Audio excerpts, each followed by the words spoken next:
report. Polk County Regional Health Building, Suite A. At this time, if you would, please turn off all your cell phones or any other devices.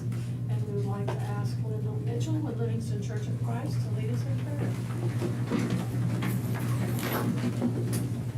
Let's pray together. Our Father, we're thankful for the day and for the beautiful gift of life and the beautiful world that you made for us to live in. We recognize that there's much hostility in our world just now. We pray that we would be able to have our leaders effect peace between the nations in Ukraine or the Middle East or wherever they are. And we pray that you would bless our leaders. We're thankful for those that have been willing to put themselves before the public and run for office. We recognize that it brings special burdens that people do not know of to their families and to their daily lives. We pray that you be with them. We recognize members of our law enforcement community and emergency responders, and we recognize that they will hazard their lives in order to protect people they never met. And we salute that kind of courage and dedication. We pray that you would help us to be the kind of people, as Peter said, that he who would love life and see good days, let him refrain his tongue from evil and do good, seek peace and pursue it. May we be such people. For this is our prayer in the name of Jesus, who is the Christ. And amen. Amen. Madam Clerk? Pledge allegiance to the flag of the United States of America and to the republic for which it stands, one nation, under God, indivisible, with liberty and justice for all. On the Texas flag, I pledge allegiance to thee, Texas, one state, under God, one and indivisible. Thank you, ma'am. Thank you, Linda. Yes, ma'am. Y'all behave. So, okay, we need to start with a public hearing. Conduct a public hearing to receive public comment on the request to replat Clearwater Springs lots 2 and 3 to be known as the Acres at Alabama Point, Block 2, lots 1 and 2, located in precinct 2. What time is it? 10:02. Do we have anybody present that wants to comment on the replatting? If you'll come on up to the podium.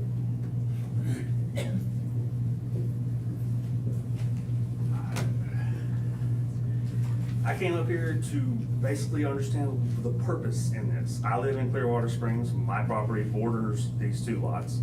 They've been in Clearwater Springs since it was subdivided in, I think, 2002. I just don't understand the point of it. I don't know what the plan is. I don't want the property being brought down by new deed restrictions, different deed restrictions. And also, I was notified by this certified letter that has no postage, never went through the post office, and the certified part was gone when I got it. Okay, so that's the developer. But can we make a copy of that? Yes, ma'am. So that we have it? That'd be great. Commissioner Dugos, you want to answer his question? Because Well- the replat's included in your packets. From my understanding, is they're just subdividing the property there where the fence line is. We do have somebody here that owns that property and stuff, and he can explain more to it if you wanna explain to him. So we bought lots 2 and 3. Can you step up here so that the record can pick you up?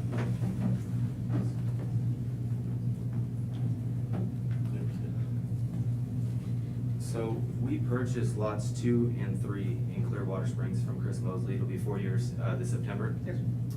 So that was already 2 separate lots, but when we bought it from him, the way he put all his corrals and his fence lines that separate those 2 lots, it zigzags through those 2 lots. So what our intentions are, and we are to live on the property, in that White House on lot 3. I recognize you. Okay, so in the future, if we ever did want to sell that house on the lot that it's on now, lot 3, and build a house on lot 2 and sell that, in an effort, since we're already going through a platting process through Polk County, we wanted the new fence line to dictate the new lot 2 and 3. So if we ever did want to build a house on lot 2, we don't have the encroachment of the fence line. So the fence line becomes the new property line. Whereas now lots 2 and 3 are 5 acres each, lot 3 will become 6 acres, lot 2 will become 4. So the only thing we're changing is the property line based off where the fencing is. And joining Alabama, the Acres of Alabama Point, which is, that's already exists, or is that just That's- now being formed? That's the land right across the street on the north lots on Alabama Point. And we're putting 2 or 3 1.78 acre lots there, and we're gonna build some houses across the street. But that's not gonna affect the deed restrictions. We're not changing anything with Alabama, the acres at Alabama Point in Clearwater Springs. What they're making us do is, since it's all on one plat, they're making us join the 2 lots in Clearwater Springs with the lots we're subdividing across the street. Do the Acres of Alabama Point have deed restrictions on There's file? no restrictions over there across the street. So Nothing. then when you pull out of Clearwater Springs, those 2 lots will no longer be restricted under the Clearwater Springs restriction. That's correct. That is my problem. That it becomes part of the acres at Alabama Point. My issue is then lots that join me that are restricted will no longer be restricted. Once our plat is approved, because we're gonna put 18 to 2,000 square foot houses on those 3 lots. We live there. We're going to put restrictions there to protect our investment where my family lives. And they're gonna be at or above the restrictions of, you know, what we have in Clearwater Springs, without getting too carried away, because I like my freedoms too. No, don't get me wrong. That's what I like about 100%. Clearwater Springs. So if you want to, we let Jed. Jed, you can explain Yeah, some of the. our engineer is here, he's also looked at it, so let's let him explain some of it as well. Jeremy. Jeremy, good to meet you. Oh, thank you, Judge.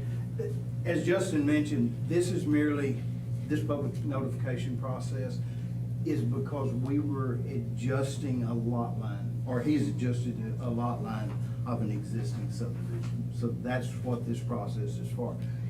These lots will become a part of Alabama, Acres at Alabama Point, but they will also remain a part of the Clearwater Springs subdivision.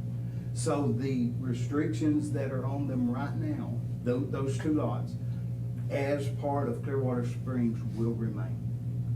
I didn't know And that. they will I be. agree. He's educating me too. This is a learning process for me. They remain. It'll still be in Clearwater Springs. Yes, sir, they remain a portion of Clearwater Springs. This is merely a lot line adjustment because as stakeholders in the subdivision of Clearwater Springs, y'all had to be notified because y'all bought into this subdivision and it's a lot line adjustment within that. So those restrictions that apply to Clearwater Springs will remain with this, and they will adopt any additional restrictions that come as part of being at Acres at Alabama. And I have 0 issue then, 100%, as long as it isn't gonna be 18 trailers moved in, that's my only issue. I didn't want a RV park put in my backyard. We're not trying to move a bunch of junk in. You know, we're trying to protect everybody, I mean, people around us as well as our investment as And well. it wasn't necessarily now, it's if this comes out today, 15 years from now, you sell to another developer, and then all of a sudden everything changes, and I could have got in this right off the bat and stopped this, whereas if the restrictions stay, then I'm good. If there's a modification of a lot within a platted subdivision, it has to go through this notification process, which is a little more restrictive than a regular subdivision, because y'all are stakeholders, and that's. So I understood you anybody were that wants totally to modify in the future- disassociating with us. I was under that impression too, but I mean, again, we're all learning here, so. Sounds great to me. Thank y'all very much for your time. Thank you. There you go. Thanks, Jeter. Yeah. Thank you, Jed. Okay, is there anyone else? Okay, very well, we will close the public hearing, what time is it now? 10:09. Okay. So now, item number 3 on the agenda, consider request to replat Clearwater Springs, lots 2 and 3, to be known as the Acres at Alabama Point, block 2, lots 1 and 2. Commissioner Dubus? Make a motion to approve the replat. Second. Second, Commissioner Purvis, all in favor say aye. Aye. Any opposed? Motion carries. Public comments, did anyone sign up for public I comments? wouldn't give anything. Very well. Informational reports, this item is included to receive information from any elected officials or department heads. Do we have any elected officials that wish to speak? Okay. Item number 4, present a proclamation in recognition of Elder Abuse Prevention Month.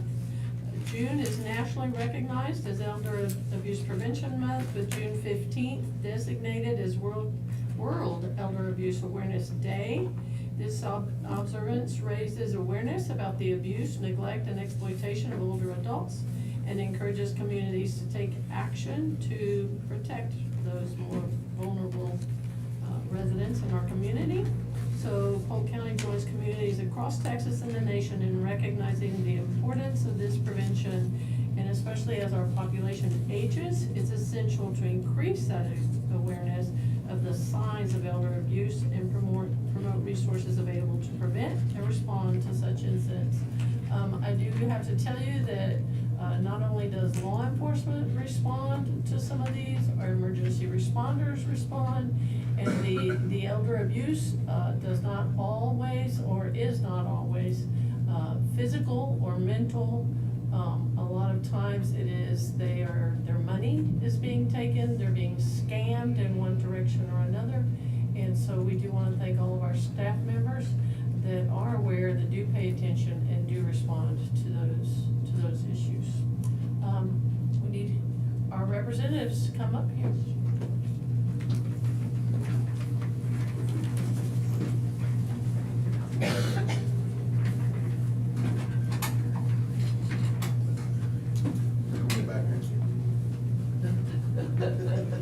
You're being directed. What's your name? Will Snow.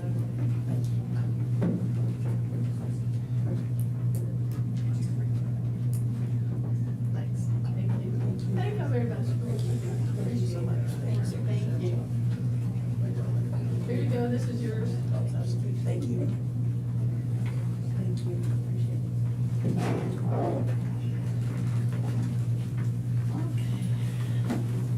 Item number 5, presentation from Texas Association of Counties, TAC, regarding an optional pilot program for health benefits, specifically for employees with dependents. Commissioner Dubus requested adding this agenda item, and we did not have any information at the time that we sent the agenda review, so we will let you all proceed.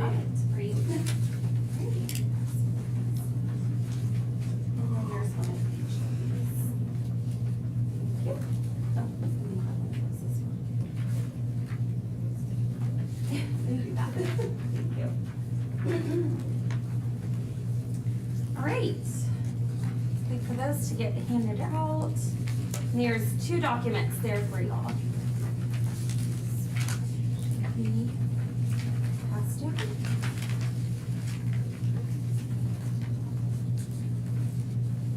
All right. Good morning, Judge, Commissioners. My name is Clarissa Messenger. I was just here a few weeks ago with you guys presenting the mid-year review and renewal. So I wanted to give out some information about a pilot program that we're rolling out. I want you to keep in mind that this pilot program is only for eligible and groups that have passed certain requirements. We are currently only providing this pilot program to about 5 groups. So it's very new.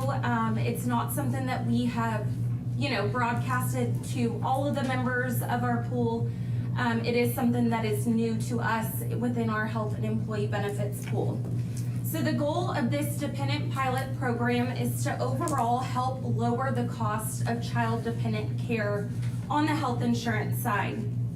So by doing so, we of course would find that by adding more child dependents, it'll overall help your claims cost in the long run.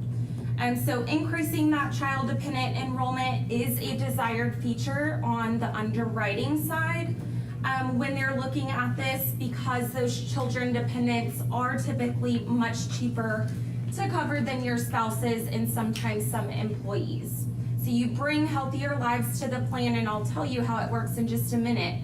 But by bringing Healthier Lives to the plan, you're offsetting some of those potentially higher costs on the claim side that you might have. We do hear this all the time, is that, children dependents, adding them on the plan is very costly. So this was a solution. One thing that we're, hoping it benefits, that these 5 pilot groups benefit from this, and we overall see a flip in claims for each group, a part of it. So, the program is to operate as follows. So for every 1% increase over the current contribution that you all make towards the child dependent rates, the pool will actually reduce the child dependence rates for that tier by 1% as well. So whatever y'all match and contribute, we're gonna come in and reduce the rates by that same percentage. So if y'all say, for example, 5%, we're gonna contribute to employee plus children, then we would come in and take off 5% as well from the employee plus children tier. So essentially it's a 10% savings for the employee, and it's a lot less that they're having to pay out of pocket for them to add those child dependents onto the plan. I did include an example here, so we're using the family tier, for example, of $2,192 per month. That is the current family tier coverage for plan year 2026. So keep that in mind. On this cover page right here is the example. This is, again, another example. So currently, y'all are just contributing the employee-only rate to that tier. If y'all were to contribute the employee-only rate along with 15% for that coverage, you're reducing the employee plus family tier by $328.82. Again, 15% is the maximum that you can do. The pool then would come in and reduce your rates by that same amount, $382.82.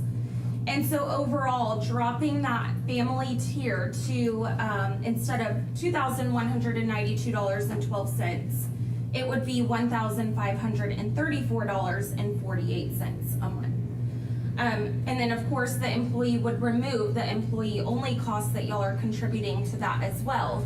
So it makes it a little bit more attractive for them to add those child's, the dependents, whether that be spouses and or children, or just the children as well. Again, these structures, the percentages, things like that, this is all contingent on the court approval of what percentage you want to contribute, if you find that this is a program that would, that y'all could benefit in. Also attached is a spreadsheet with all the colors, and what I did was I went ahead and just listed your current plan year 2025 rates. I included option 2, which is your renewal, with no dependent care or dependent pilot program on that one. And then option 3 is gonna be if y'all were to contribute 5%. Option 4 is if you were to contribute 10%. And that last page is option 5, if you were to contribute the maximum at 15%. Again, whatever y'all contribute, say for example, you say 5%, we're gonna come in and reduce the dependent tier rates by 5% as well. And again, these are just used for illustrative purposes. If you have an increase in employees that maybe y'all are hiring next year, that's not factored in. This is solely based off of the enrollment that we have on our end. It could be a little bit more attractive for those employees who are just employee only right now. So that's also something to keep in mind. This is purely illustrative and based off of y'all's current enrollment right now. Okay, I know we have some further agenda items as well to discuss the renewal, so I'm happy to talk about that as well at that time. But want to open it up to see if y'all have any questions about the dependent pilot program for now. Okay, you got employed plus children and stuff. You got 251 employees, so only 22 currently have, but how many, do we know how many employees have children that they would put on there if they could afford it? So I do not have that information. I don't know if there's been like a recent poll or anything within employees. But currently right now, only 22 employees have added just children. 7 are adding their families, so that would be a spouse and a dependent child or children as well. But this number, yeah. these numbers really Right, they are could no good fluctuate. until we find out Yes. exactly how many Correct. employees would have children that would, Right. or spouses that they would put on. Yeah, and I will say that with some of the other groups, we can pull some data on some of the other ones, and I actually might have it that I can bring up at a later time. But I know that what we're seeing so far with 2 of the dependent pilot groups so far, their loss ratios, so remember, loss ratio is your medical and prescription claims compared to your contributions. Their loss ratios have started to take a dip down because they're adding those dependent children on the plan to offset some of those higher costing dependents. Yes, ma'am, I understand that, but we really won't know what this will cost us until. Correct. We know how many, and Yeah. I'm sure everybody's got children, if we could do the 15% would add their children. Right, and- But it would be, Yes. it'd be a no-brainer. pretty much. Absolutely, and I would say, if you So do that's- participate, probably would be wise to start out small, not at the most, the maximum at 15%. But, you know, to kind of gauge that interest over the years as well. If you start out at 5, it's not gonna do them much good. Yeah, that's how, I mean, the only one, Don't look like where it, you you really know. see. It would be a 10%, you know, it's a reduction of 10%. Yes. Any amount is, you know, taken off, $1 to me is $1, right? Oh, I So, understand. I think it would be some savings, but you might not aggressively get as much enrollment as if you were to do the full maximum at 15%.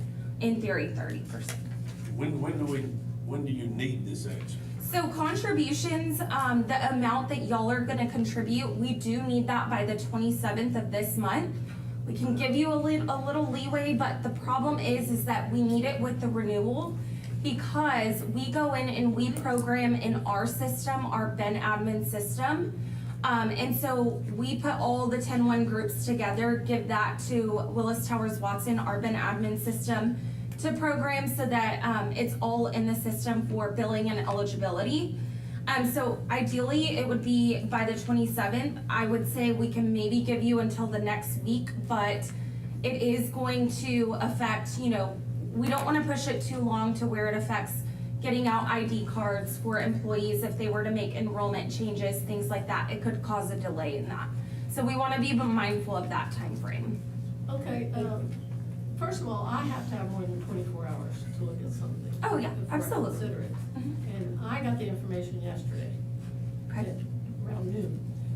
But the other thing too is we're missing information that the HR director needs to be the one that provides the information. He's the one that can tell us who has children, who doesn't, that kind of stuff.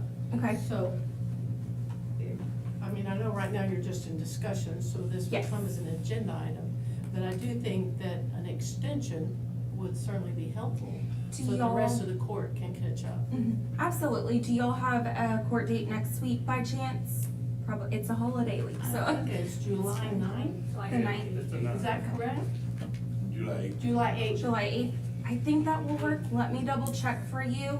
If it were to be an action item on that commissioner's court date, and all we would be holding or waiting on would be the contributions. Does that sound like? if- No, we have it as You an want- action item today, Okay. but I'm just But asking not if that's a this. possibility. We can't, Uh-huh. I'm not prepared, I mean, I don't know about the rest of you. Okay. I'm not prepared to make a decision, Mm-hmm. you know, for our staff and for our taxpayers Right. without Uh-huh. more time. Absolutely. But, so it's on here as an action item for the court to tell us whether or not they wish for us to proceed. Oh, gotcha. Okay. Right, so it's on here as an action item so that we can proceed, and then the court can decide, you know, if they wish to proceed. Mhm. And then if so, then we can add it to the agenda for July 8th. Yeah, that should work for us. Like I said, let me double check. I know that if we receive the actual renewal by the 27th, that would make it a little bit easier just so that we know what plan design to program. But as far as the contributions, let me double check if we can accept that on the 8th of Yeah. July. That works for So us. if that gives you some time to Yeah. double check. Yes. If not, the other thing that I took the liberty of doing was putting on my calendar, and of course, it's up to them to decide, for a special meeting on Friday.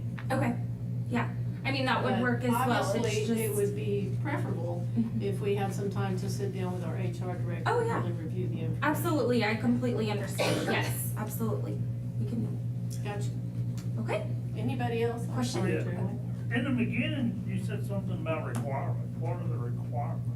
So I think they look at the actual size, so we wouldn't accept a group that has maybe 50 employees versus y'all's size. We also look at just the loss ratio in general to see, is it even going to give the actual effects that, you know, we're warranting and wanting. If you're performing very well, maybe that doesn't warrant, you know, one of the groups in the pilot program to have a spot in. But they're looking at those types of situations. I think y'all are at a perfect spot with your loss ratio where it's not super high and it's not super low, where you could see some benefits within this program. So, and again, we only have about, I think right now we only have 3 a part of it. We're only accepting 5. So I think that's why information isn't, you know, in the renewal for it, just kind of as a come and go basis, what we hear out there with dependent. When you say this is y'all first year to try this also? We completed 1 full year, yes. So 1 full year with, I believe, 3 groups, and then this is the 2nd year of it. So we have a little bit of data on how it's performing so far, and it's, you know, trending down in the right direction. But it's only been about a year so far.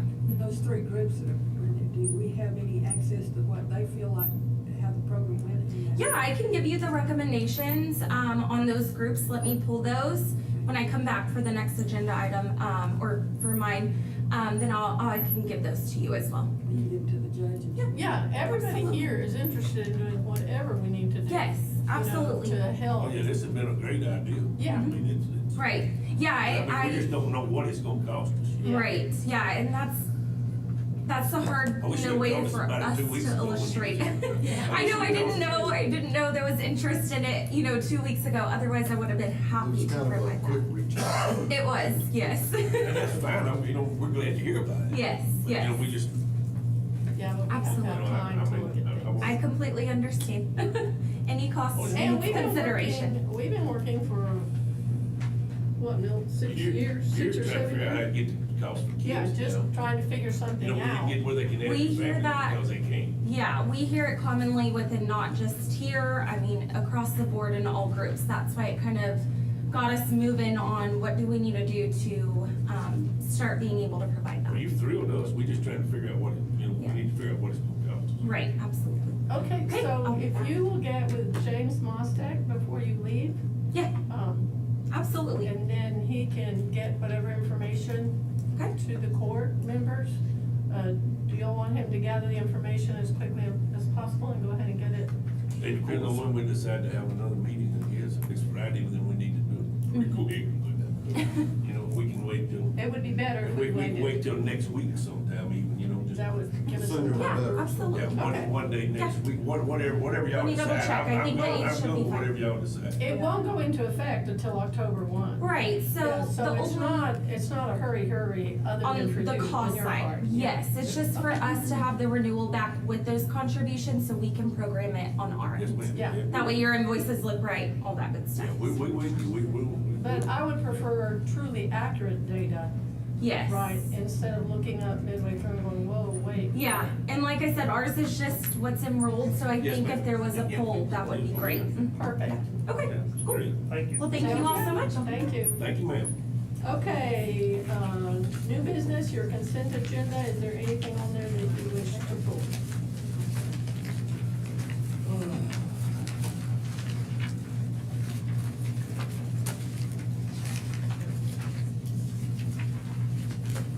I can tell y'all don't use highlights. I mark up everything. I might ought to start, I kind of depending on my memory, and that's good one. I might ought to start getting me out there. It's exiting. Y'all get those. No, that's so moved. Commissioner Purvis, Commissioner Cassidy, all in favor say aye. Any opposed, motion carries. Okay, new business, regular agenda. Consider approval of personnel matters as follows. Personnel action form requests submitted by department heads since the last meeting, a review of any authorized emergency hiring. We do not have any emergency hiring at this time, and we included all the preliminary listings on the PAFs that were submitted in your packet. Approved, Commissioner Dugas, second Commissioner Robertson, all in favor say aye. Any opposed, motion carries. 19B, update personnel management system book 1. So we're presenting 3 revised job description and 1 new job description for the court's considerations. The permits inspector job description, which is Holly, did not reflect the responsibilities related to subdivision regulations. If you all will recall, we added the subdivisions for her to go check and make sure that the 911 address was correct and it was on the, correct on the maps and so forth. And so we need to add that she maintains knowledge of county regulations, specifically the Polk County subdivision regulations, as well as RV parks and manufactured home rental community regulations, and reviews and approves permit applications to ensure compliance with all applicable county regulations. And then at Grady Wood's suggestion, we have removed the type 2 HVAC certification requirement from both the maintenance technician and maintenance technician lead positions, since HVAC services are mostly contracted and now completely contracted. And then Casey Lowry has provided also a revised job description for the role of IT director, which better reflects her current responsibilities compared to the existing IT and systems administrator description. The pay groups remain unchanged, and with the court's approval, we would like to submit the PAFs to reclassify and create these changes.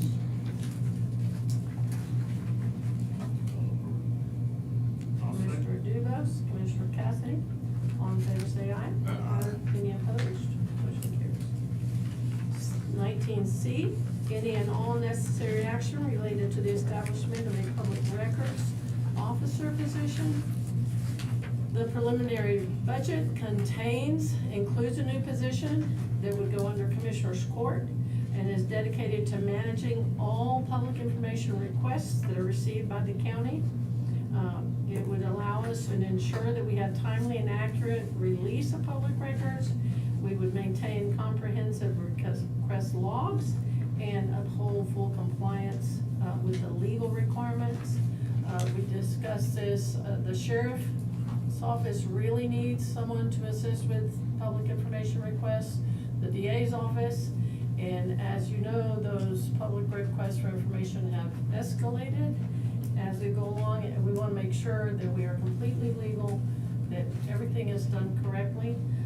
The district attorney has an individual that has been identified who brings specialized knowledge and training that would immediately benefit the county and help develop and implement the public records policy that would be adopted by the court at a later date, and would remain with our FOIA portal, make sure everything is complete and compliant. Due to staffing vacancies in her office, she has available funds in her current budget that would support onboarding this position immediately without having to wait for the new budget. She also has the office space necessary to accommodate this new position, even after the position is officially located under Commissioner's Court in the FY 2026 budget. I think that it would be to the court's advantage and to the entire county's advantage for that person to be in the district attorney's office, because some of those questions are legal matters, and that way they have access to the attorneys that are available there. She wants to start them at pay group 117, which is the equivalent classification of a senior trial associate within her office, and would like to start them at step 6. However, since the current budget does include a pay scale adjustment that begins October 1, then I would like to recommend that we offer the position at step 3, with her clearly understanding that she will immediately get a pay raise on October 1st. And this would maintain consistency with the county's compensation practices, but still creating a path for us to get a good person in that position. You want to add anything to that? I think this is what we need. The individual that we were talking to has notified us that she may not even be willing to consider it, But we will, if the position gets approved, we will start actively trying to find someone that has the skill sets that we had already found. The first person that thought she would be willing to do it. So I don't have someone that's willing to step in tomorrow if this gets approved, but we will start beating the bushes. Not a problem. Thank you, ma'am.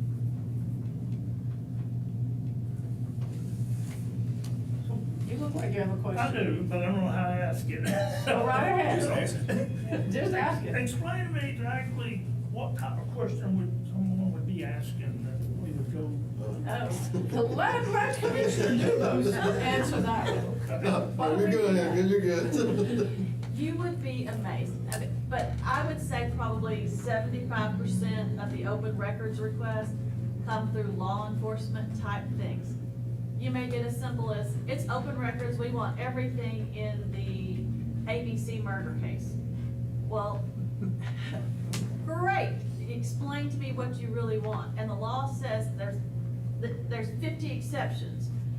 So if I have to give, the interview, if they talk about somebody, or I might have to go in and literally read every single thing that we have in the file and redact it.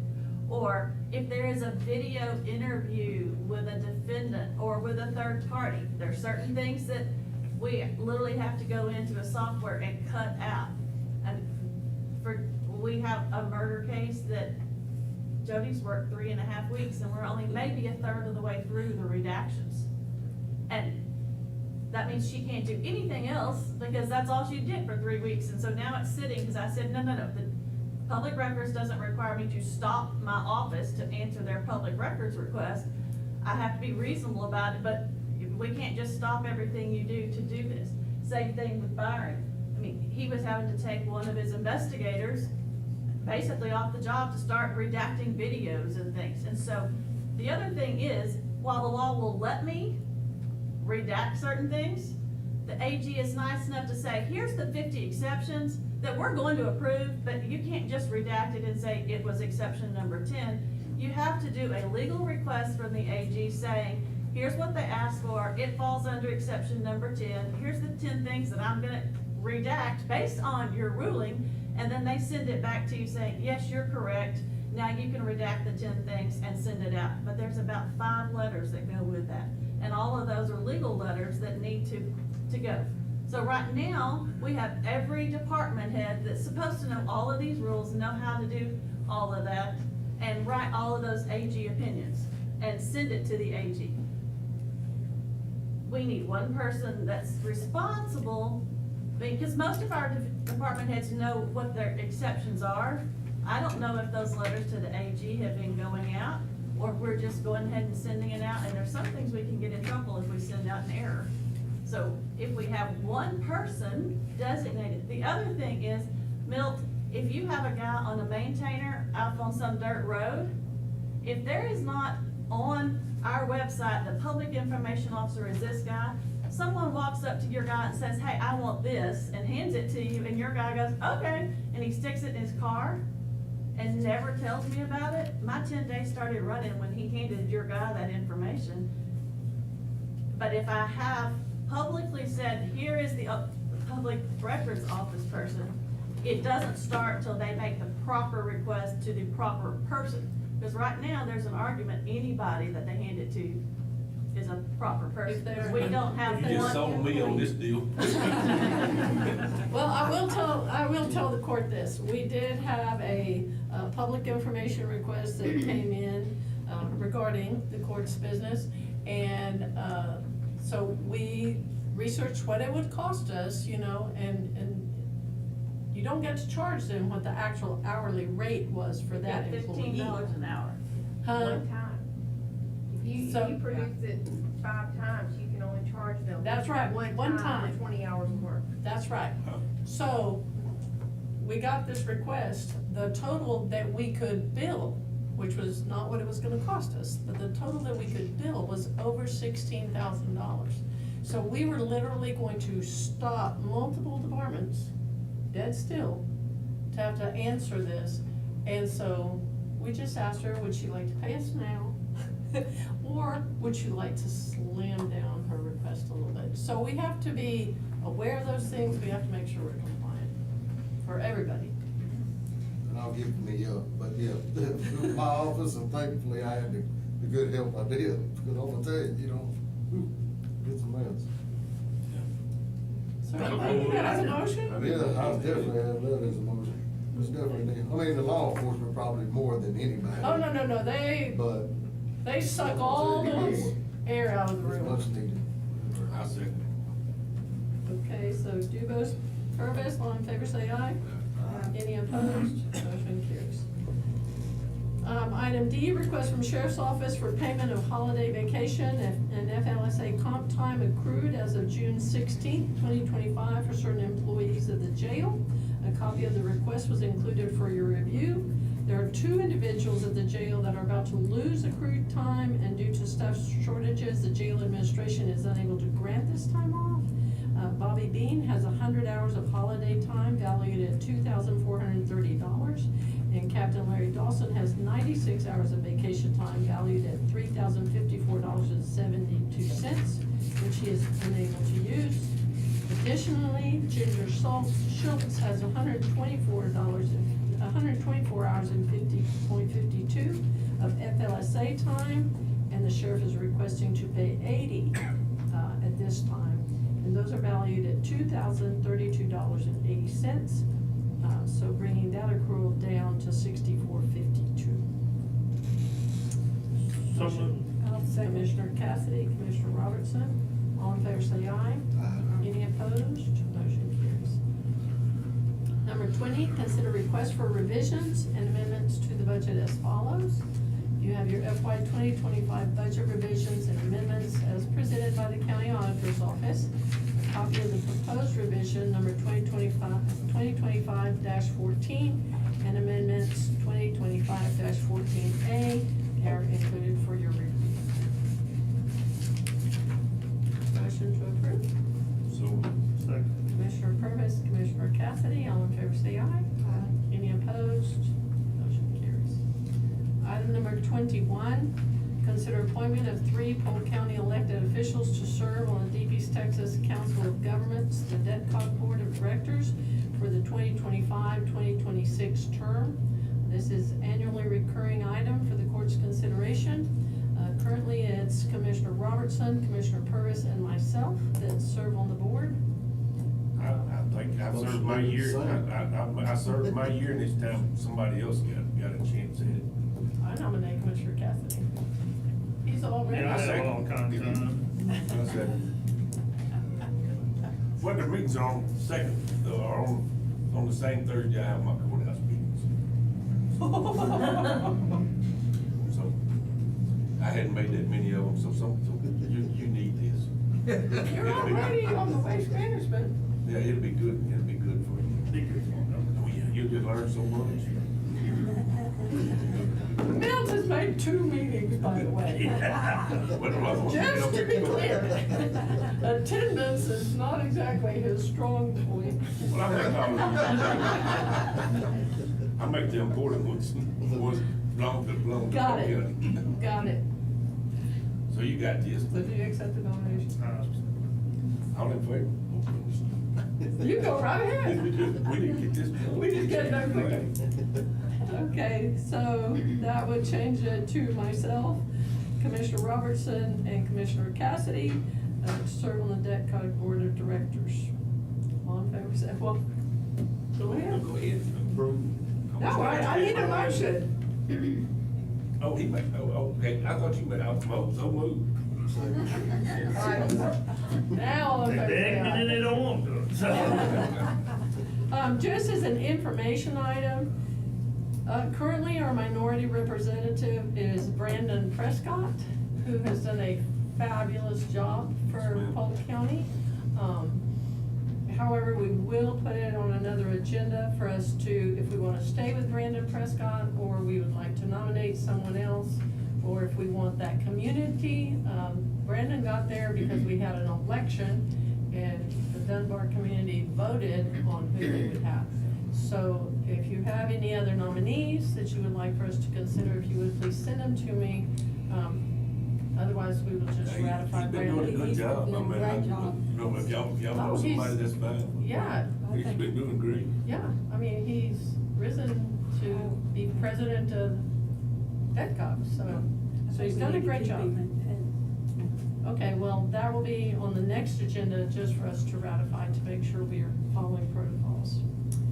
Number 22, consider approval to advertise bid number 2025-23 for the purchase of 2 motor graders for Road and Bridge Precinct 4 to be paid with Precinct 4 fund balance and American Rescue Plan Act funds.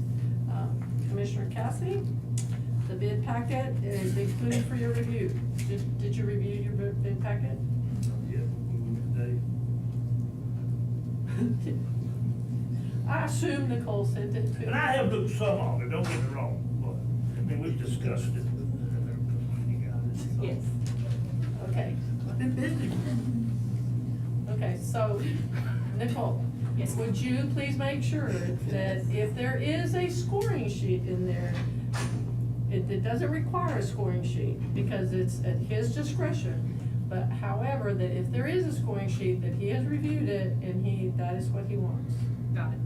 Thank you, ma'am, I appreciate it. Okay, so Commissioner Cassidy's bringing that as a motion. Do I have a second? Yes.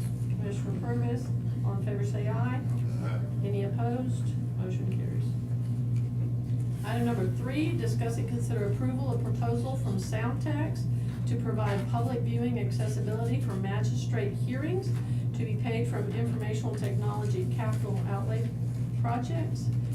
The Fifth Circuit Court of Appeals recently affirmed that the public and press have a first right amendment to access magistration hearings. To ensure compliance with this ruling and maintain transparency, the IT department proposes installing a camera and a viewing station at the sheriff's office. This step would allow for public viewing of hearings, supporting legal access requirements, while preserving safety and operational efficiency. Funding is available in the IT department for this project. Sarah, do you want to comment on that? I know this is new for you all. Well, it's new for us. When the Fifth Court of Appeals came out, we all said, oh gosh. Can I get you on record? Yeah. I met with the sheriff and Casey and, I'm sorry, I forgot his name. Soundtex. With Soundtex, to try to get where we're in compliance with the appeal, or with the Court of Appeals. And what we're gonna do is, if approved, have the video from the courtroom and the jail, and then display it in the lobby of the sheriff's department, and it's a public place. The biggest concern that we have is with, hacking. Yeah. People hacking in and trying to, the cat on the Zoom, whenever COVID happened, we're concerned with that.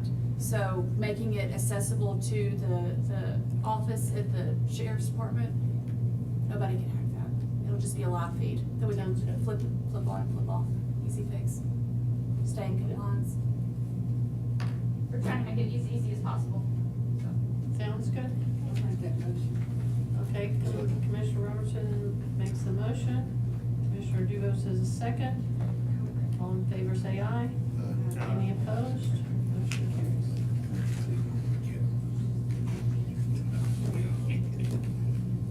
Item number 24, consider approval of proposal from Civic Plus as follows. Next request upgrade from economy to standard. This goes to what Shelley was referencing.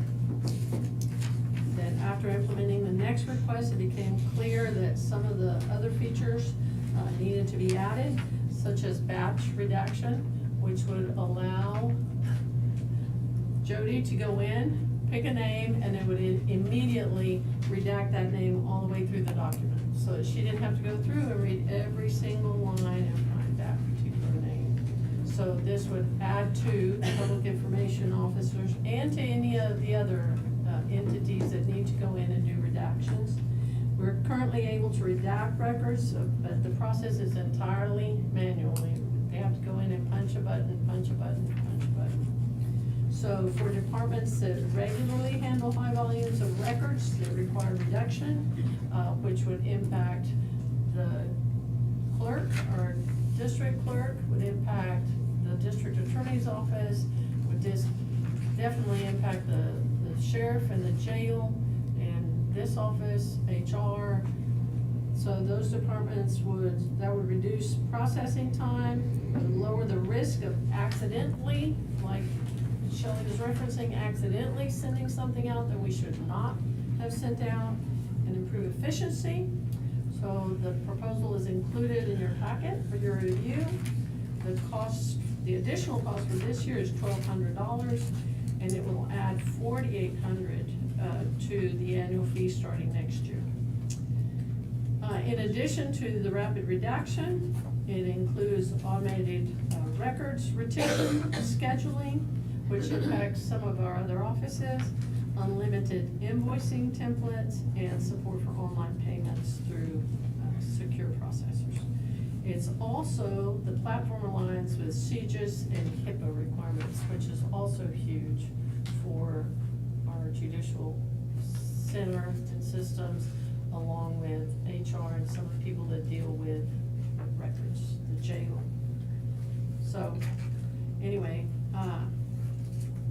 so it also gives you other agreements and things that are above my favorite type. So moved. Commissioner Purvis, Commissioner Cassidy, all in favor say aye. Aye. Any opposed? Motion carries. Okay, B, standard department header implementation of website for the Sheriff's Office and the Office of Emergency Management. April 8th, the court approved a proposal from Civic Plus to provide website services for the main Polk County website, which includes guaranteed ADA compliance. ADA compliance has become a really, really big issue. So the proposals are to transition the Sheriff's Office and Emergency Management Office website to Civic Plus. That proposal is also included for your review. Both offices would support the move of their websites, and the combined annual cost for both sites is $1,626, representing a slight increase for the Sheriff's Office, but a cost savings for Emergency Management. So it's a net positive impact for the county. And yes, I'll share my money with you, Sheriff. I'll make that motion. Commissioner Robertson, do I have a second? Yes, sir. Commissioner Dugas, all in favor say aye. Aye. Any opposed? Motion carries. Item number 25, consider approval of Sheriff's Office request for interlocal agreement with Catahoula Parish, Louisiana, for the housing of Polk County inmates and determine method of funding. The sheriff has requested the court enter an agreement with Catahoula Parish to house our inmates at a daily rate of $65 per inmate. No funds were budgeted in 2025 budget for housing inmates in other county jails.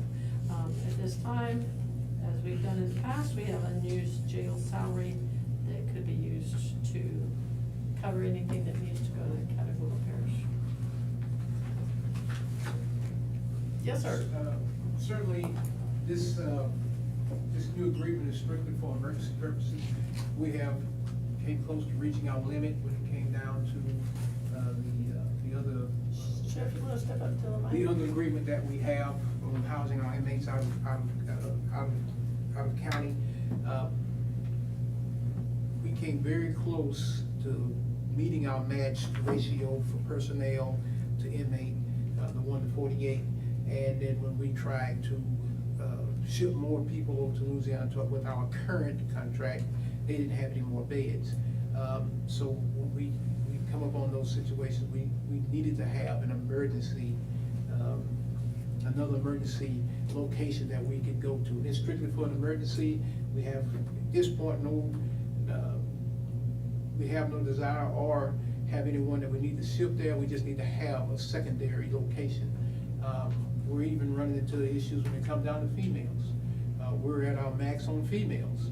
And the only place I found for females in Texas is $100 a bed per day, per female. It is, unfortunately, it's turned into a money-making situation for some locations. And so we're doing everything that we can to monitor that.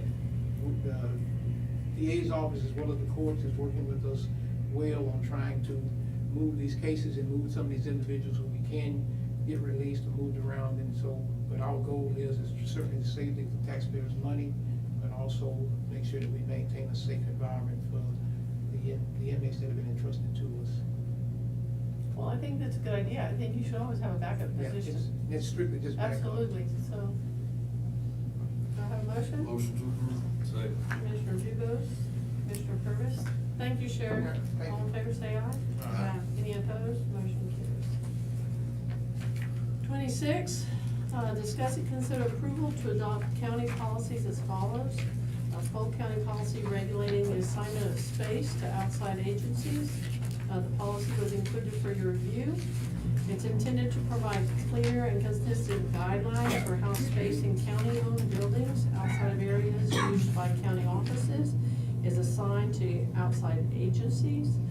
Since space is limited in our area, then our policy would prioritize any state and federal agencies, as well as those providing countywide or regional services, such as those affiliated with DEDCOG.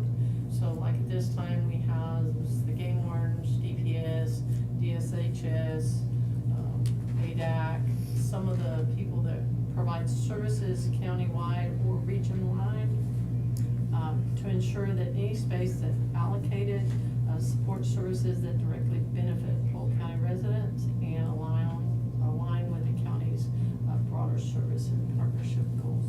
This is just to clarify because we have had some individual groups come to us and say, we want this space, or we want that space, or we want an office.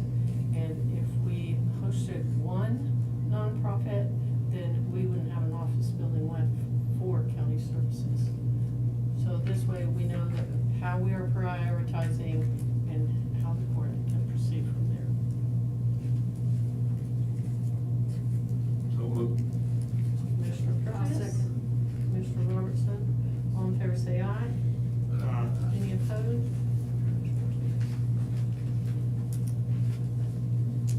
Okay, 26B, Polk County Title VI, non-discrimination policy. Basically, I know that we do not follow any discriminatory guidelines, certainly not on purpose. But Polk County receives federal funding for many of the services that we provide, from maintaining roads and bridges to supporting public health programs. And Title VI of the Civil Rights Act of 1964 says that no one can be left out or denied the benefits of our services because of their race, color, or where they come from. This has been expanded to apply to all of our programs, not just federally funded programs. We're also expected to make sure we're not placing unfair burdens on minorities, low-income, or non-English speaking residents when we plan projects or provide services. So for us to be compliant with federal funding guidelines and grant application guidelines, then we need to have a policy in place that clearly states that we are following those guidelines. If someone files a complaint about anything, from an inaccessible voting site to missing translation at a public meeting, it needs to be logged in this office within 10 days. And it also must be investigated within 60 and reported to the court every quarter. So these are some of the guidelines that are being implemented. So by including non-discrimination language in all of our contracts and following clear steps to check for impacts on vulnerable communities, then we can be confident that we're not overlooking anyone and that there won't be anything that we could potentially get dinged on. So this will help protect our funding and make sure it reflects our values as a community.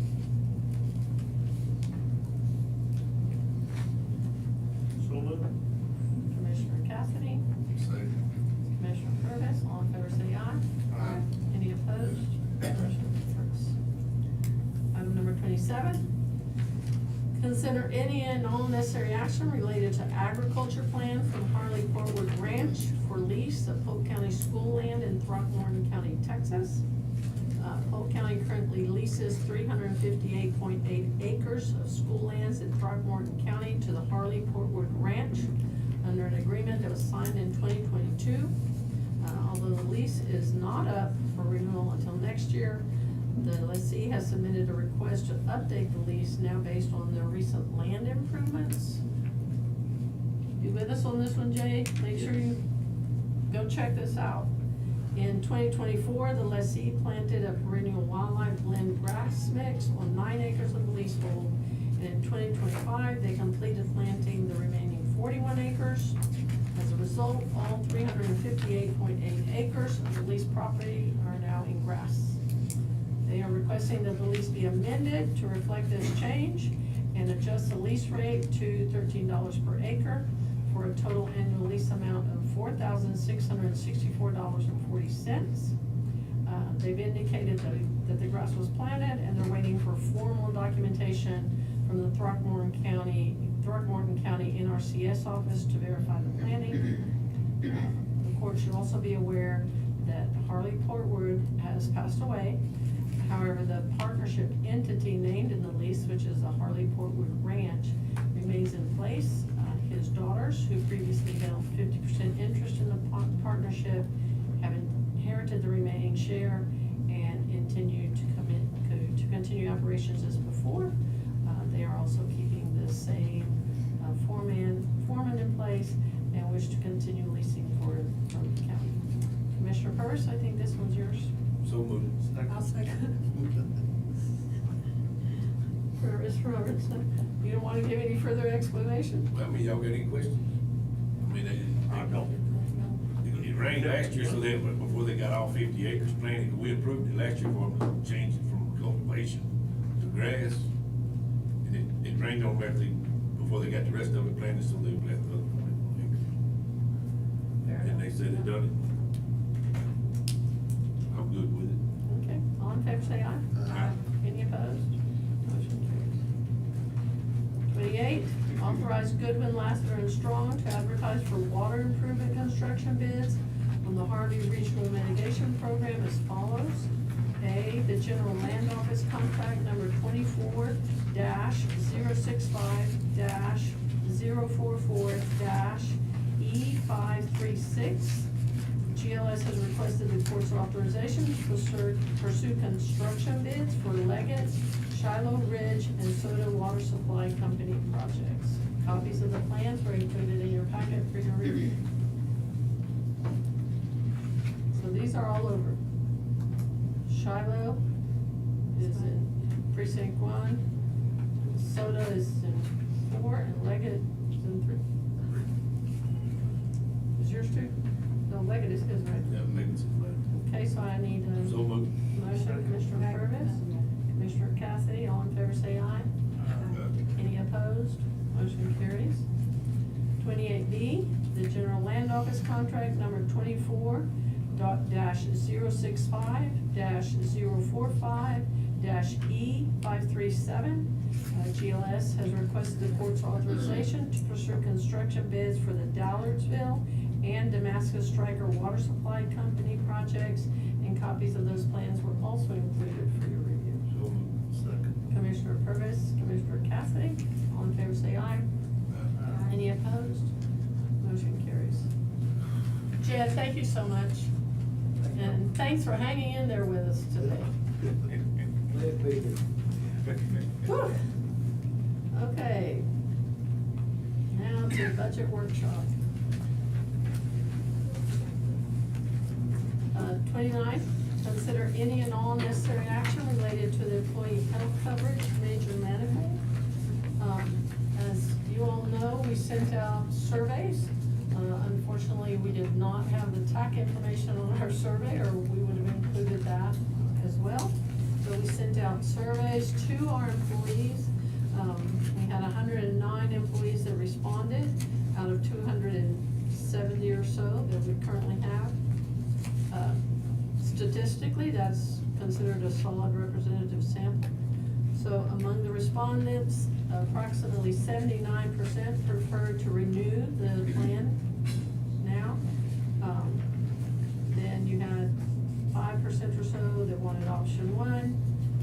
than 2% wanted option 2, less than 2 wanted option 3, and 11% were undecided.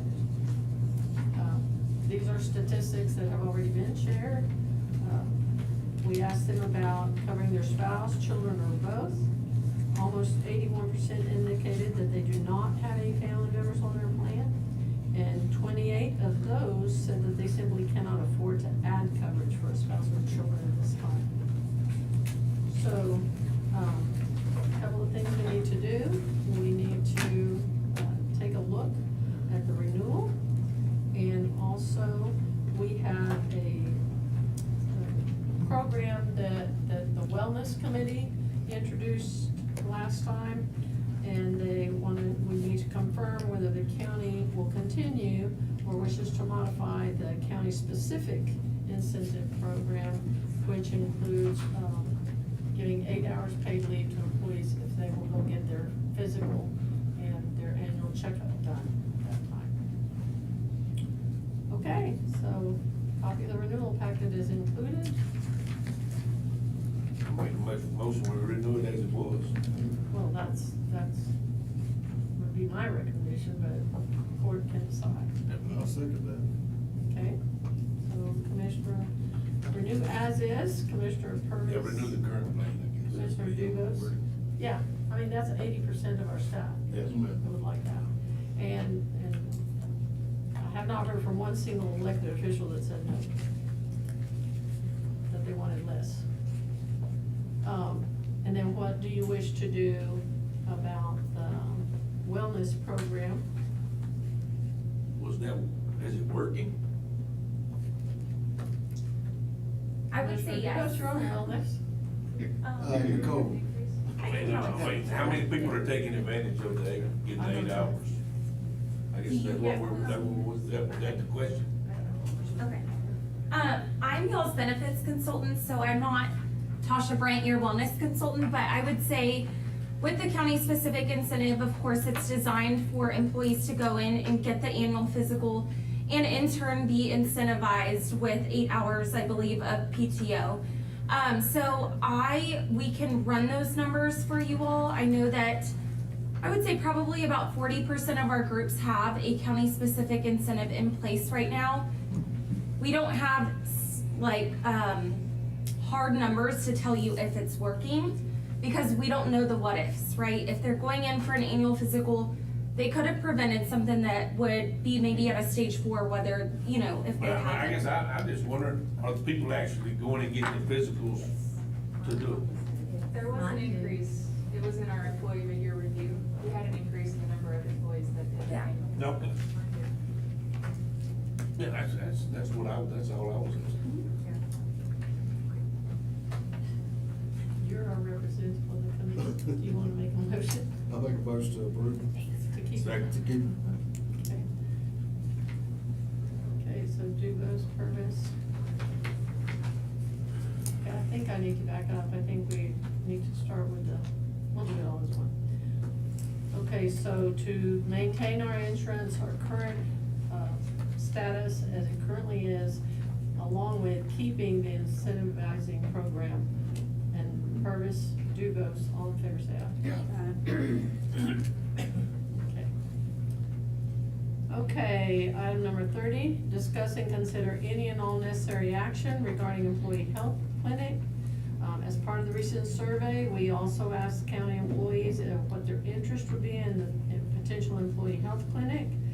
Because we've been researching that idea and exploring the idea of establishing a clinic for Polk County employees and their eligible dependents, spouses and children. We had several staff members and we had elected officials that went and visited clinics that are successful. So the goal was to improve access to care and reduce time away from work and help employees and their families save on out-of-pocket costs, all while we're offering shorter wait times and a dedicated provider team. Again, of the 109 survey responses, nearly half indicated that they would use the clinic for themselves or their family. And of those who said they were not or were unsure, several common concerns were raised. One was that they prefer to continue care with the providers they trust, cost of resource providers, quality privacy of care, and most of them prefer to keep their current health care arrangements. Tammy has been the one leading, the research for the court. Tammy, you wanna come up here and give more information? Good morning, how's everybody? All right, so as she was saying on that survey, so as I was talking to employees myself, I found out that they did like the idea of having a clinic for the simple fact that they wouldn't have to use their insurance and they can take their children there, so they would have no copay or no deductible or $5 copay, whichever one we decided on. And so it'd be much beneficial for them to be able to use that service versus using the one at the doctor. That way they can get their children's immunization shots and anything that they needed. Or, as I asked one of the doctors here, Dr. Bronner, she said that 15 out of every month, the same 15 patients come back just because they have a runny nose, cough, or cold because they can't take their child back to daycare. With that, them being able to come into the clinic, getting seen, and then providing their little allergy medicine or whatever, it was more beneficial to them than just trying to run and wait to see how long it would take them to get into their doctor's office. We have other members of the committee here. Larry, do you wanna add anything to the conversation? No, not at this time? Okay, so, the long and the short is there is no way for us to truly be able to give solid, absolute solid numbers. Right. I did my best. You have already received the information, the documenting information in terms of the estimated cost. Those have already been sent y'all, to y'all twice, I think, now. Huh? Yes, ma'am. Yeah, okay, so, but there's no way of knowing, exactly what the cost would be or what the cost savings would turn into. The only thing we have to look at is what the experience is, or has been, in other counties, where it has been successful. And of course, all of those come with varieties or changes and who can afford what.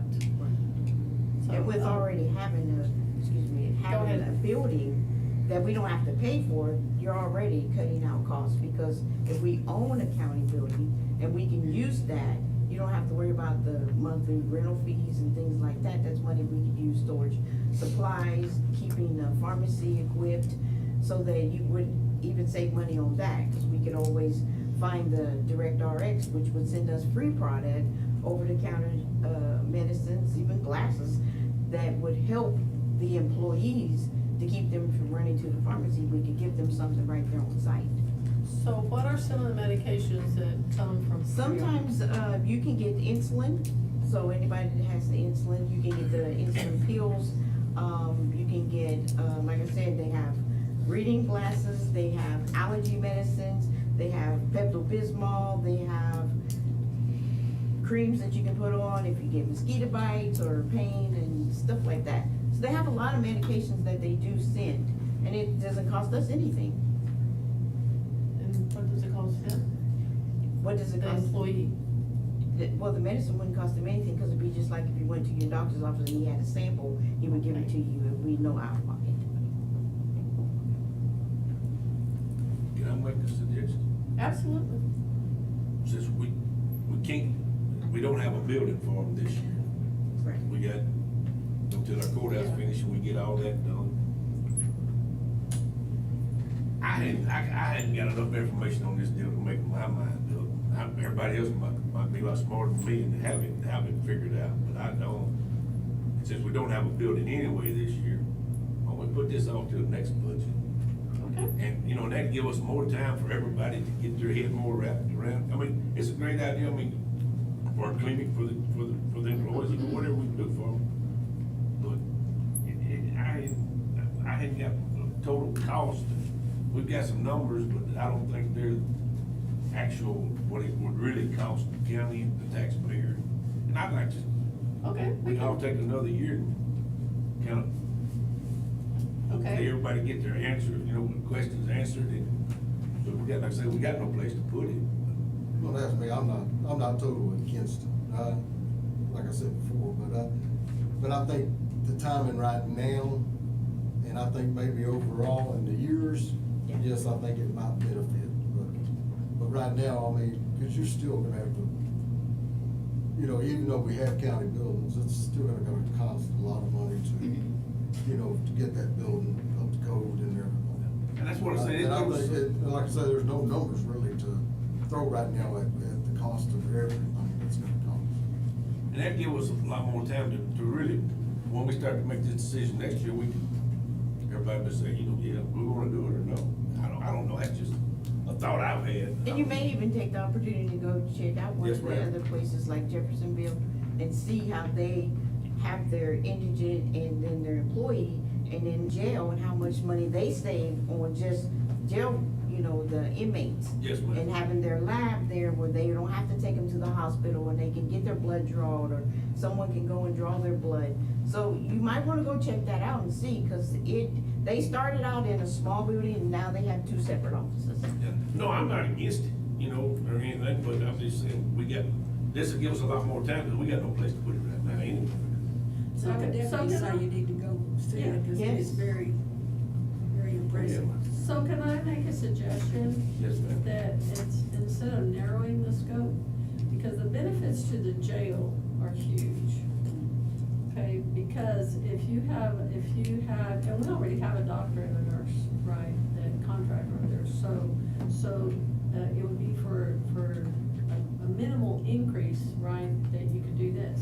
So maybe part of it is that we also need to include our indigent. Yes. Because our indigent, bill has been pretty high from time to time.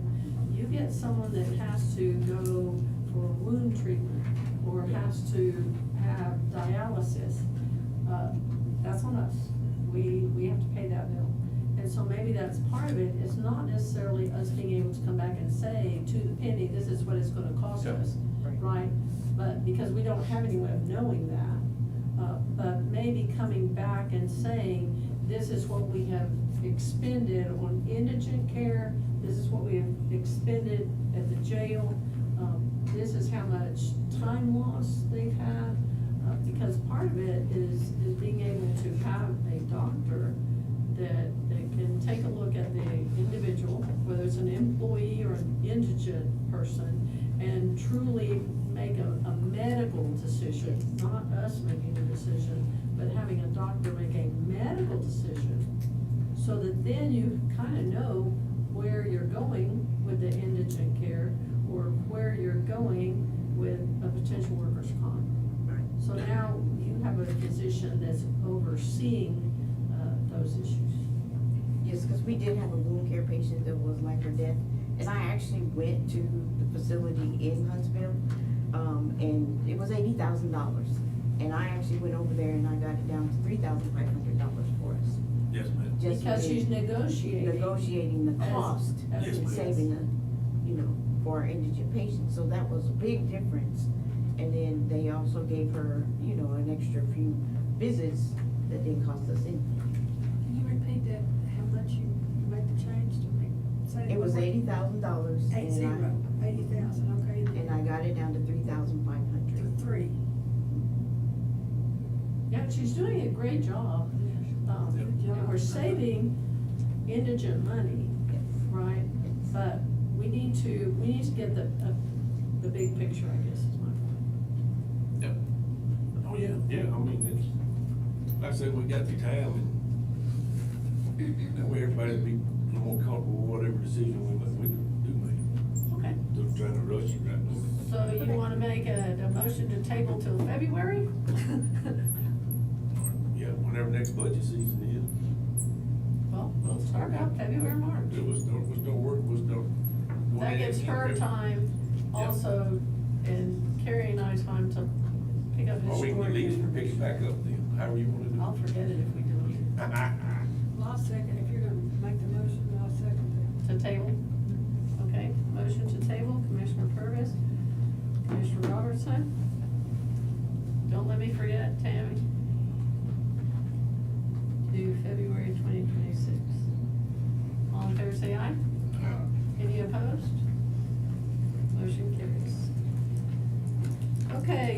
Tammy, I appreciate all your hard work. No problem.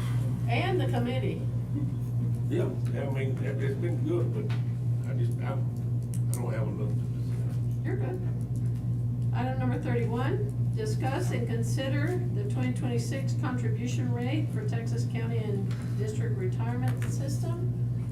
At the May 27th meeting, we reviewed Polk County's Texas County and District Retirement System, which is the TCDRS renewal. Our current retirement contribution is 14.54.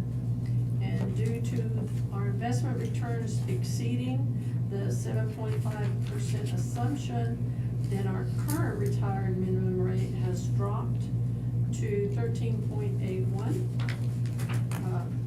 The court may adopt the rate at or above the 13.81, and if no action is taken, then the current rate will remain in place.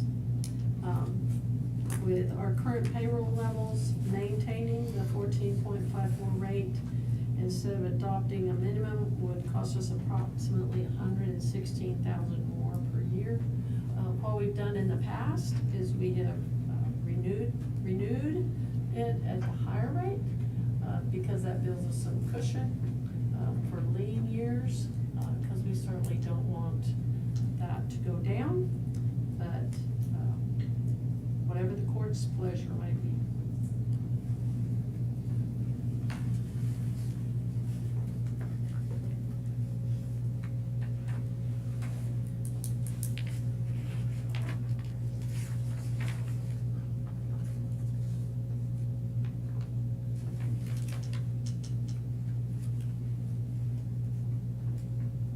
I say renew it at, I make a motion to renew it at the current rate. Okay. That way when the stock market crashes one day, we'll have some cushion. That's right. We may need a lot of cushion. Okay, Commissioner Purvis, Commissioner Dubus, all in favor say aye. Aye. Any opposed?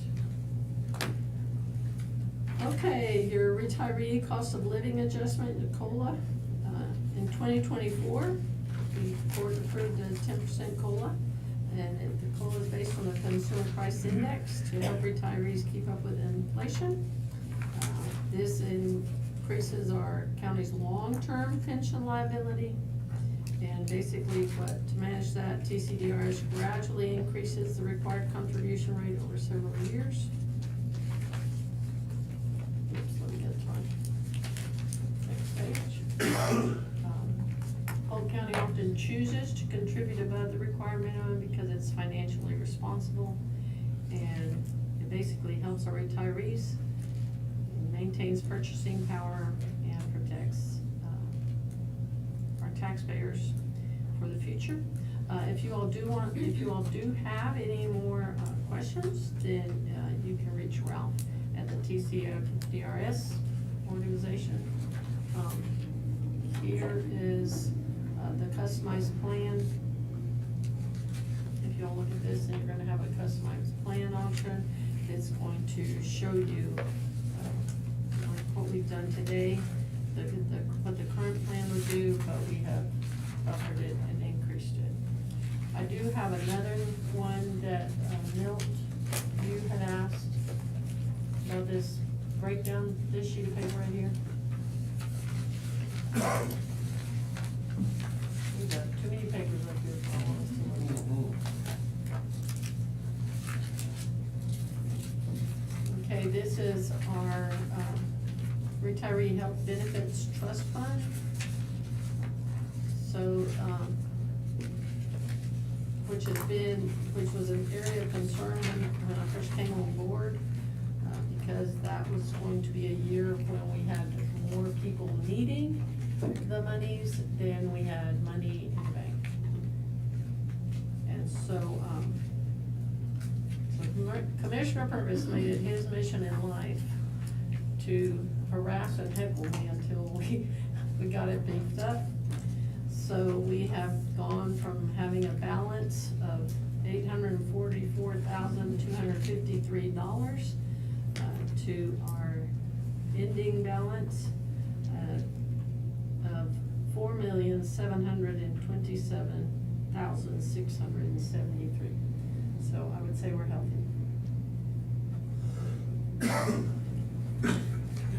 So we will continue to make that contribution, because even though that is not a guaranteed benefit, you know, the fine print at the bottom that says if funds are available, well, we do wanna make sure that all of our employees continue to receive that benefit, so.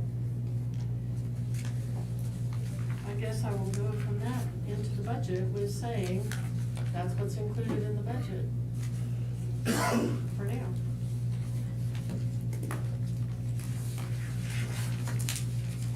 Okay. Anybody need to get up and stretch? Move around? We'll rush right through this. Sure we will.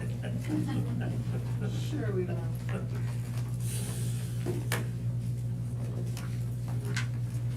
I will give you an option of rushing through some of this. Let me clear my desk of all the extras. Okay, just you got your budget book.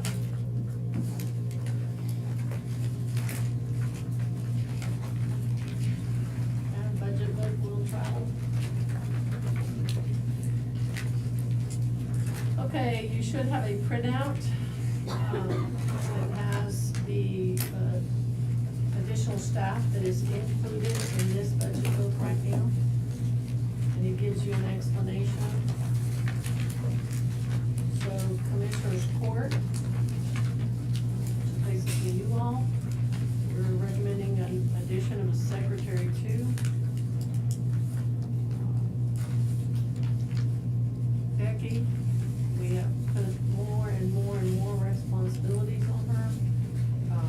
We also have put more and more responsibilities on Carrie that really should be completely under Commissioner's Court, not under the judge.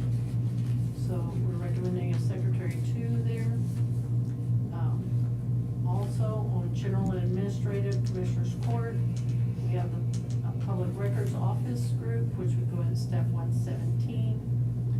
If the DA is able to find someone with experience, then they would come in at step 3, which matches the original individual that she was considering. And then grants and contracts, we're recommending a secretary 2 in that area as well. We had talked before, when we first did the procurement office, we had talked about putting procurement with grants and contracts, because they segue into one another.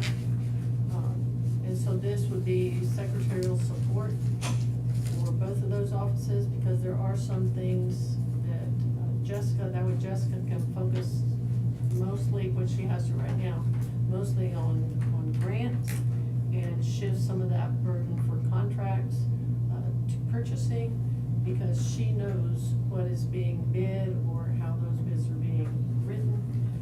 But they still need some secretarial support. In justice and public safety at the jail, we're recommending a jail nurse. And again, it has an explanation there about how they're so full all the time that they really do need additional medical support. We're also recommending a secretary, and that would be consolidating the part-time commissary position and part-time clerks into a single full-time. We're also recommending 2 deputy sheriff's position at this time, and a bailiff, which will start out just working for the sheriff, but when the courthouse opens, then that places a bailiff and it places security at the courthouse. And then we're recommending another permits coordinator. In case you hadn't noticed, we have a lot of subdivisions coming in. And that permits coordinator has to be able to go out there and verify all that. So this would be support in Holly's office. We've also at this time, keeping on the back burner in case it's needed, 10 regular full-time correctional officers in the event that we are able to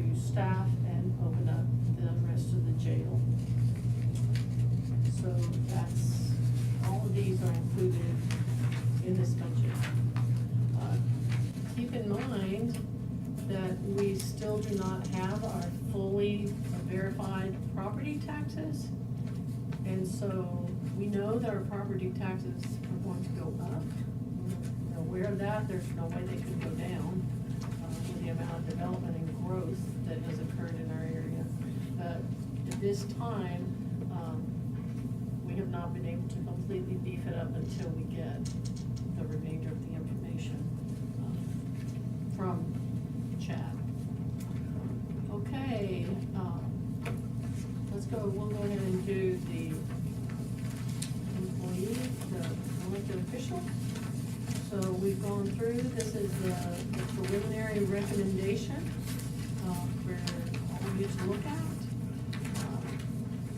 Which the only, what we have included, because what we did do is we did go through, this budget includes $3,000 across the board per employee, which is the same thing we did last year. So that's not counting any kind of discretionary raises, but it does include $3,000 across the board per employee.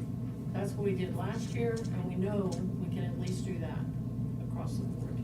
So that's $3,000 across the board for full-time employees, and then comparable increase for part-time staff, and then we also put it on elected officials.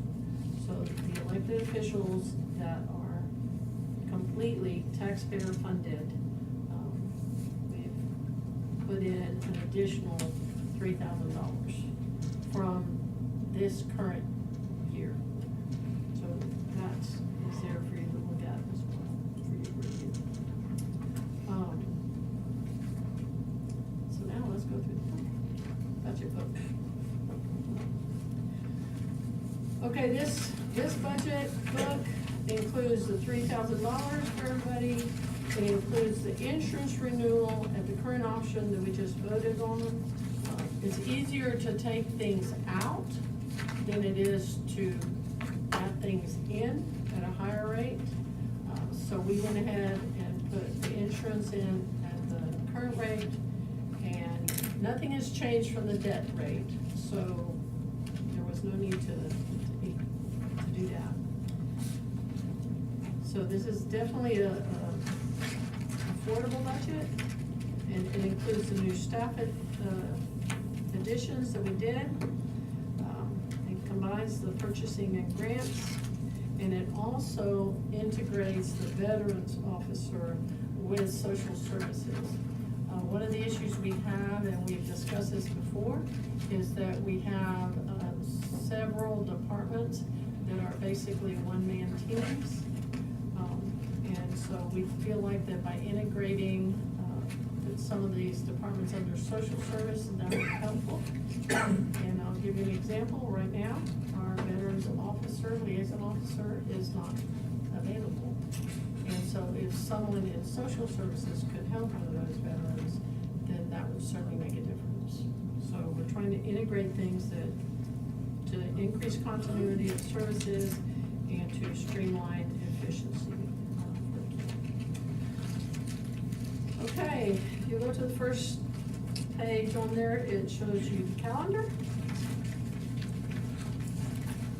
So July 8th is when we have to vote on the proposed elected official salaries and their allowances and expenses for all elected officials.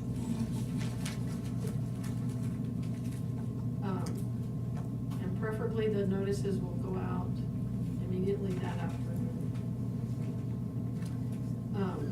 On the 29th, that's when we have to vote to publish the proposed increase in salaries and approve capital purchase projections.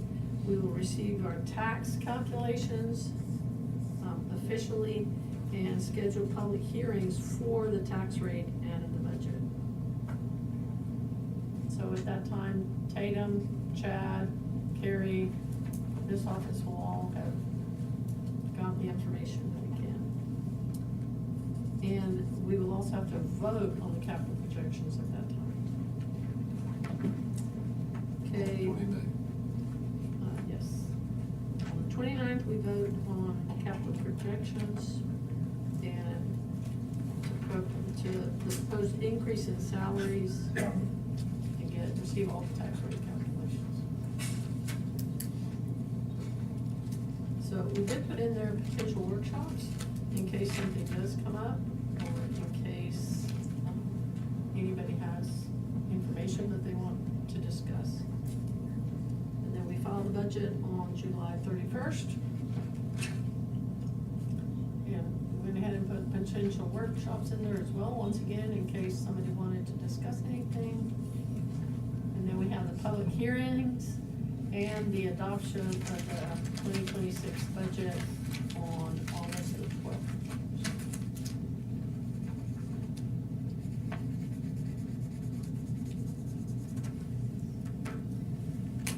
Okay, so now, here comes the auction. I mean, you're taking your books back with you. Do you wanna go through this page by page, or do you want me just to give you what I have highlighted? I'll take the highlighted version. Commissioner Cassidy? I'm fine with that. Yes? I like it. Highlighted, okay. Then turn to page 21.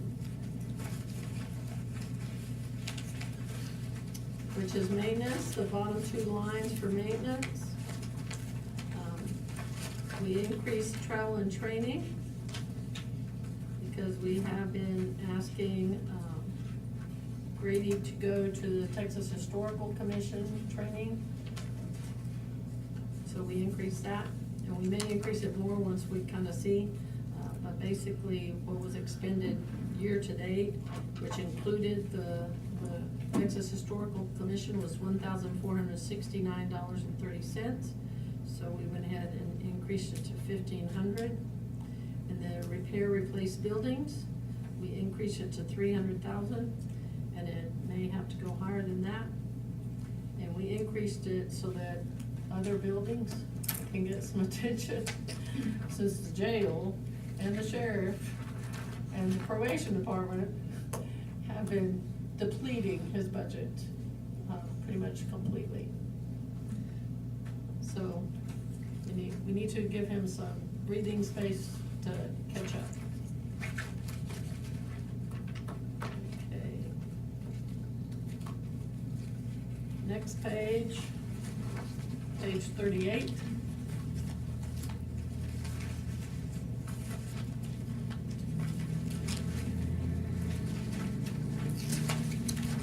So at the top, 2465, 4170, capital trial expenses.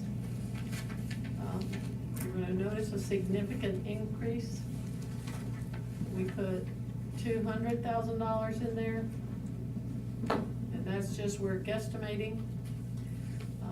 And this is for the district attorney, district clerk's office, people that might have to travel should there be a change of venue of one of the trials, one of the big trials. One of the things that we had discussed before, but we really never went any further with it, was creating a daily rate for those people that have to go and work, which would be different than just going to a conference and getting training, right, and coming home, but to have to go to work, so that, to compensate them for that additional time. So that would include if we have to take bailiffs, if we have to take clerk people, the district attorney's office, and that also includes any special investigators, or expert witnesses that might be needed. We are gonna research, what we need to consider in terms of daily rate for the county, for those people that have to go there to work. Okay, next one is page 54, 113.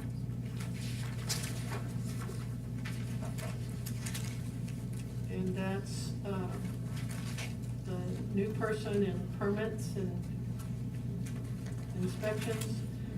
Right now, we are working on that job description, fine tuning it, and, so we do not have we have the amount, we have money in there, but we don't have completely solid numbers on that position. And then the next one is page 70.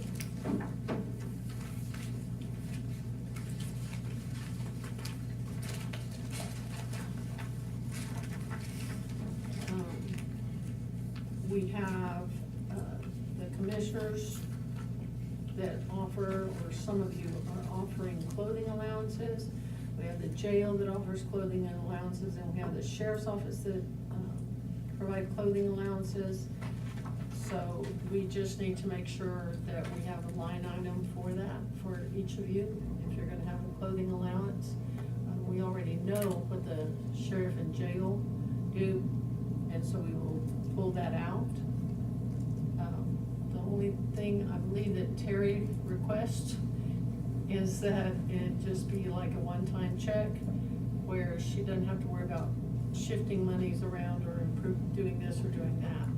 So part of what those of you that do clothing allowances need to consider is, when are they gonna receive that check? If you're gonna give them that check October 1, well then, if that person leaves, then it's gonna be kinda like your TCOL certificate. Whoever replaces them is not gonna get that clothing allowance until the next year. I don't see you getting it back, is my point. Well, that's just the way it is. Chance you do? Okay, so those are some of the guidelines that we need and that the treasurer needs. And interestingly enough, there was an article, which all of y'all should have seen, on Commissioner's Court, where Jefferson County was asking for clarification about uniforms and clothing allowances, because they have received some questions about it. And I do not want the IRS visiting us. Okay? But if nobody would ever say anything, they never would have known, because we've been doing it for 16 years, I know. But we'll change. I didn't care, I didn't know that it was an IRS rule. I didn't either. Well, now I know. And you know what the statute says about that? Once I know, then I'm guilty. Okay, that's all I have flagged.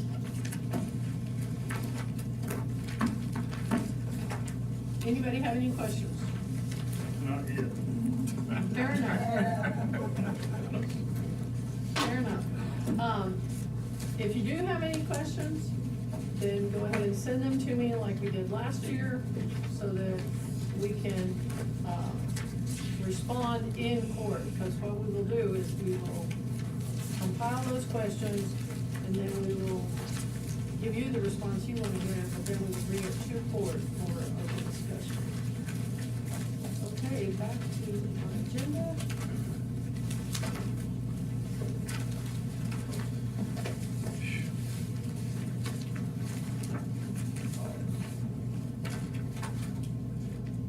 Okay, Mr. Mostek, you're on the hot spot. All right. As he's making his way up here, I will tell you that the benefits committee met on Friday morning, and then we discussed it in here, and then James took it and had a recommendation. And I emailed everybody, there is one change to that email. Originally, we were looking at an HSA to be offered for our employees. And the carrier, because of the plan we selected, keeping the current Blue Cross Blue Shield plan with the lower deductible, we do not qualify for an HSA. But we can have the FSA account. Okay, you're gonna have to explain. Okay, so the to the public HSA and to the rest, so that's what the difference is.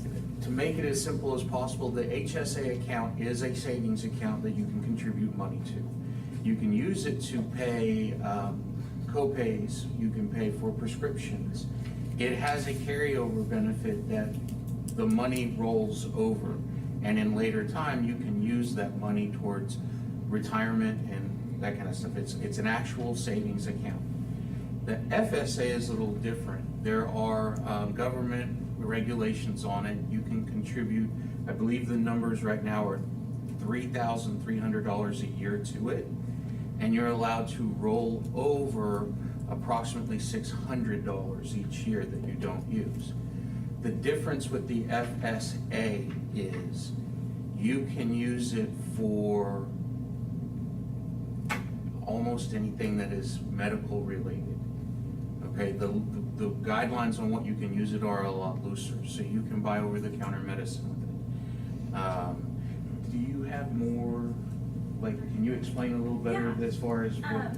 I would say qualifications for the health savings account.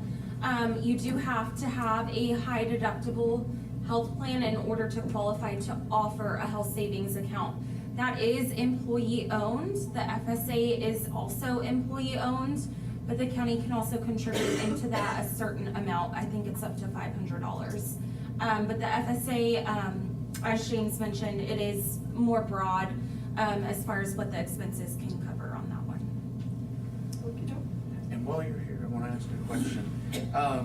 I also did some research on that FSA. Our county, where we're offering that 8 hours, some counties actually use their FSAs and they offer, okay, if you complete this for our Healthy County program, we will contribute $25 to your FSA. And that is something that we could look at in the future. Obviously, we'd have to budget that concept, but it's something that we could help work into our Healthy County plan to increase our participation. My recommendations, as my email said, the only thing that is different is that would be an FSA, not an HSA. I am recommending, we already took care of the health insurance. I'm recommending, as it's listed on there, that we go with, I believe, I don't have my copy up here. Dental. Voluntary dental. The voluntary dental, the vision. I recommended the voluntary life AD&D also through TAC. And then everything else that's on that list, my recommendation is to go with Higginbotham. Their rates are very good. On almost everything that we are going to provide to our employees, the rates are actually either just a little bit lower or in some cases, dollars lower as far as coverage cost goes. Our service with both TAC and Higginbotham will be excellent. If we have a problem, we reach out, TAC helps us instantaneously. Higginbotham is also a pool, so our rates are determined by the number of people that are in their system, and they have some rates that are guaranteed through 2027, so we won't see an increase in the next fiscal year. They also have a great customer service base. Our employees will have a direct line to call, just like they can with TAC. And we have, from a billing standpoint or an issue standpoint, we will have designated people we can reach right out to and fix problems. And that hasn't been the case as of recent with some of the carriers we've dealt with. And again, none of these carriers do self-billing, which has been a big nightmare for the county. So, does anybody have any questions? We were able to offer the FSA this time, and we've also would be able to offer long-term disability if anybody's interested in that. We have not done that in the past, but it's available to our employees if they want to take it. These are all benefits that each employee would select. Right. You know, but mostly what HR was trying to do is, first of all, stabilize that a little bit, because there was a lot of ups and downs and all arounds going on. And so to stabilize that, and obviously when TAC offered the dental and vision and the voluntary life, that we were able to take that into consideration as well. And so he basically compared the prices. So there are some things that have been added. The short-term disability, the long-term disability, we do currently have that. We offer short-term currently, Yeah. but the long-term wasn't something that we did. It was available to our staff.